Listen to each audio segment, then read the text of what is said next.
background check on their own employees. And so we said, we're sorry, but we're going to have to arrest him at work. And the manager said, could you do us a favor? Just have him take off his shirt when you haul him away in handcuffs, so he's not walking out in handcuffs with our company name on his shirt. So when the detectives arrested him, they did have him take off his shirt. And laying right there on the coffee table was the magazine with his picture on it. And he's bragging everybody, hey, check me out, I'm on the cover. You know, and they're like, you know, that's not real smart when you've got an outstanding warrant to have your picture taken. We're going to talk a little bit later on about background checks. But I'm not really sure that all of the apartment managers I talk to really understand who all of their employees are. And it is essential that you guys are doing background checks on your employees.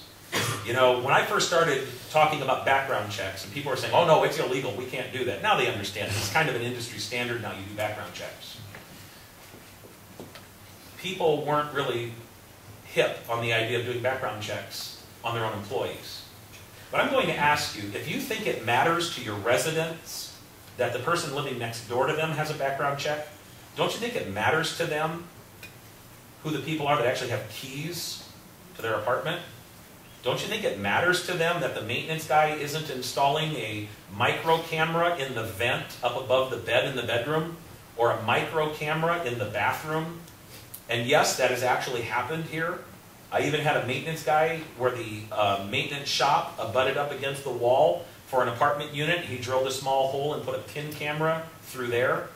One of our apartment communities at Gilbert Road and University, they drilled a hole and dropped a microphone through the ceiling to listen to the bedroom activity down below. These are all true stories, and there's a lot more. I'm going to step out of the view of the cameras for just a moment, so if you're filming, you might want to follow me. I'm going to grab a sign. It's called Crime Free Platinum. This is next generation crime free. You're going to be hearing more about this pretty soon. Crime Free Platinum properties are going to be properties that are the best of the best. Now, if you've got a platinum credit card in your wallet, you're pretty special. I've got one. I'm not that special, but they gave me one, so I feel special. If you're a platinum property, one of the things that we want you to want to do is know who your employees are. Do a real background check on them. I mean, really find out who they are. And that carpet cleaner that's coming into the apartment, you need to know who they are. One of my friends that I know here in Mesa, her cousin was married to a pastor of a church. They were moving into their church home. The rectory was being cleaned, and she waited out in the car with her child. And the carpet cleaner came out and said, there's a stain in here, it's going to need some special treatment. I need you to come in and give me your approval because it's going to cost some money. So she locked her child in the car. You stay here, stay in here, stay safe. She went inside, she got raped, and she was murdered. And the child stayed in the car for like 12 hours before someone found the child. As I began researching, I found other cases on the internet. Another carpet cleaner that murdered somebody. Another case where a woman was strangled. The guy tried to drown her. He lit her on fire. Tried to kill her after he raped her. I mean, he just did all kinds of things. And this woman's just tough as nails. She survived. Another case where a cable guy came into the apartment, I think it was an apartment, and murdered a woman. I mean, who are these providers? You're going to learn more about this today, but the fact is, you're responsible for every person that comes out to your property. We want you guys to know who's there and care who's there. And we're going to do our part. We're going to share information with you. We want you to share information with us. We'll build trust in you when we see due diligence on your part. And you're saying, you know what, we don't just want a sign. We really want to make this property as crime-free as possible. We care about our residents.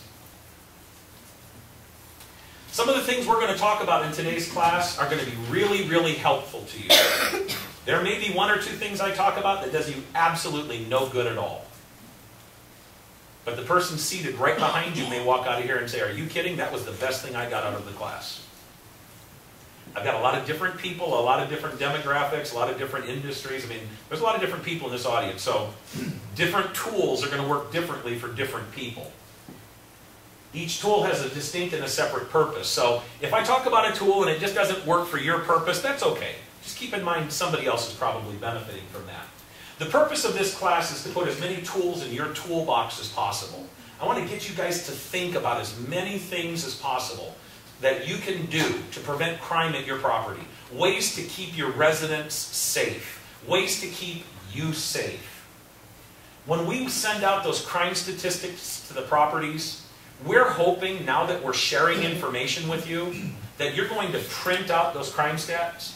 You're going to put them in a 3-ring binder, and you're going to make little notations. On this particular call, we gave a 10-day notice because they disturbed the quiet enjoyment for the people on the property. On this particular one, we gave a health and safety notice.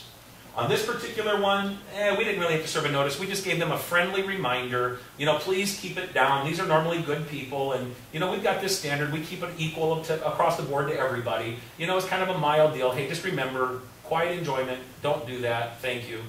And maybe on this one, we gave them an immediate termination notice. The police came out, they found drugs, there was a fight, they assaulted a police officer, you're out of here. We want to see that documentation. I've had leasing people call me and say, hey Tim, I'm leaving this property, I need a new certificate for my new property, but before I go, I just want you to know, when the manager gets her crime stats, she doesn't even read them. She just sticks them in the wastebasket. Thank you very much, I'm glad you told me that. And then we'll mystery shop the property. We'll send out some undercover people there, and we'll see what they say and do, and then we'll go out and actually audit the property and see if they're keeping up with all the records that they're supposed to be doing. And if all they care about is the sign, we just want it for marketing purposes, I don't want you in the program. I want people in the program that really care about the program and really care about their residents. They care about the safety of the residents. With Crime Free Platinum, we're looking for the premier properties, the best of the best. Maybe you've got what it takes to be a platinum property. Be happy to talk to you about it during the break. Some of the tools that we talk about, it may take you a while to learn how to use them. You may not understand all of them right away. You can always contact the office. Kim Reeder, you'll meet her in a little bit, is going to be the new contact person at the police department, and she'll be able to educate you on certain questions that you have, and if she doesn't know the answer, she'll certainly know who to tell you to talk to. So we've given you pretty much a good overview, again, of Crime Free. We're kind of peeling this onion. We're taking a few layers off and going a little bit deeper, a little bit deeper. We're going to take a 12-minute break. When you come back from break, we're going to take any questions on anything we've covered so far. All right? And then before we go to lunch, you're going to have a chance to ask any questions at all. And I'll let you know if those are coming up in the second half or if we just happen to skip over that. I'll see you guys back in 12 minutes. Thank you.